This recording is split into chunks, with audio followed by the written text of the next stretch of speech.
আসসালামু আলাইকুম। আশা করি সবাই ভালো আছেন। আমাদের আজকের আলোচনার বিষয় শক্তির নিত্যতার সূত্র।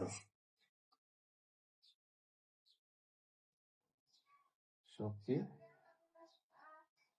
নিত্যতার সূত্র।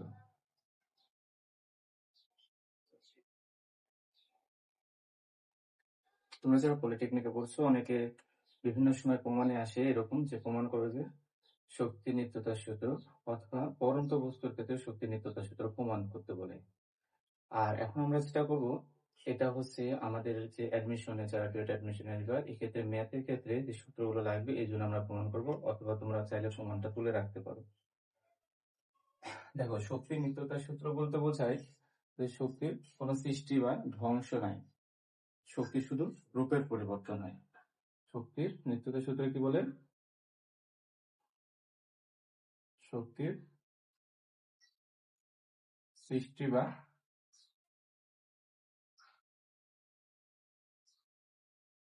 ধ্বংস নাই, শুধু শক্তির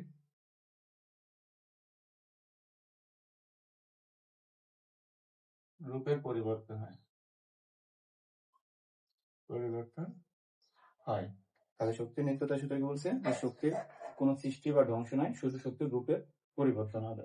চলো আমরা এটা জানি যে মোট শক্তি সমান কি জানি আমরা, বলো তো? মোট শক্তি সমান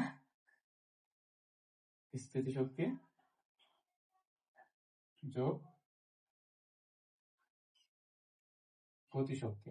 এটা আমরা জানি। মোট শক্তিকে যদি আমরা ই দ্বারা প্রকাশ করি তাহলে স্থিতিশক্তি হচ্ছে আমার পটেনশিয়াল এনার্জি ইপি প্লাস গতিশক্তি হচ্ছে আমার ইকে।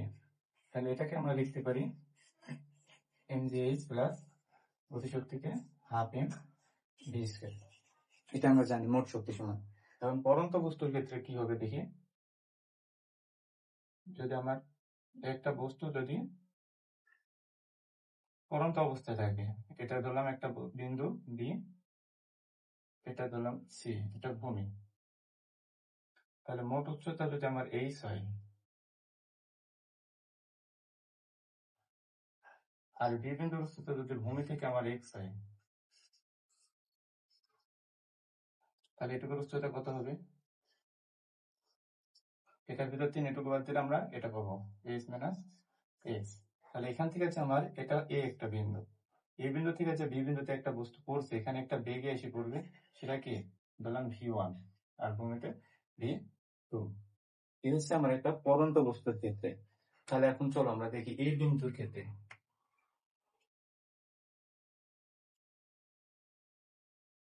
এই বিন্দুতে যদি আমরা মোট শক্তির হিসাব করি, মোট শক্তি এই সমান কি হবে?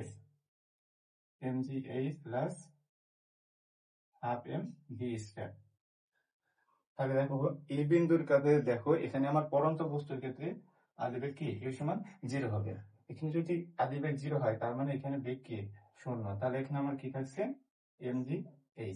এই বিন্দুতে মোট শক্তির পরিমাণ কি হবে? এই সমান mgh। ঠিক একইভাবে যদি আমি বি বিন্দুতে চিন্তা করে দেখবো, তারপরে সি বিন্দুতে দেখবো যে আসলে শক্তির কোনো পরিবর্তন হচ্ছে কিনা। তাহলে আমরা বি বিন্দুতে দেখি। তাহলে বি বিন্দুতে মোট শক্তি কি হবে? ইবি সমান mgh plus half M V square. এখানে দেখো তো mgh, এই বি বিন্দুতে মানে ভূমি থেকে বি বিন্দু পর্যন্ত উচ্চতা, তাহলে h সমান কত হবে? mgh সমান x প্লাস এই যে হাফ এম ভি সমান কি হবে? v1 স্কয়ার হবে না? তাহলে v1 হাফ এম, এই যে v1 এর মান দেখো তো আমরা বের করতে পারি কিনা। v1 এর মান দেখো, এখানে দেখো আমি বের করলাম v1 স্কয়ার সমান u স্কয়ার প্লাস, যেহেতু নিচের দিকে বলছে 2gh, এই সূত্রটা আমরা লিখতে পারি। তাহলে এখানে v1 স্কয়ার সমান কি হয়? u তো আমার 0, তাহলে এখানে কি হয় 2g, আর h সমান আমার কত হচ্ছে এখানে? h minus x। তাহলে v1 স্কয়ার সমান আমরা এটা লিখতে পারি যে 2g h মাইনাস x। তাহলে এবার দেখো m g x প্লাস, এটা গুণ করে দিই, এখানে এখানে কেটে গেল, তার মানে mgh মাইনাস mg আর এই যে x, এই যে প্লাস mgh মাইনাস mgh কেটে গেল, থাকলো কি mgh। অতএব আমরা দেখলাম যে বি বিন্দুতেও কি আমার শক্তির পরিমাণ একই আছে, mgh। এখন আমরা সি বিন্দুতে দেখব। সি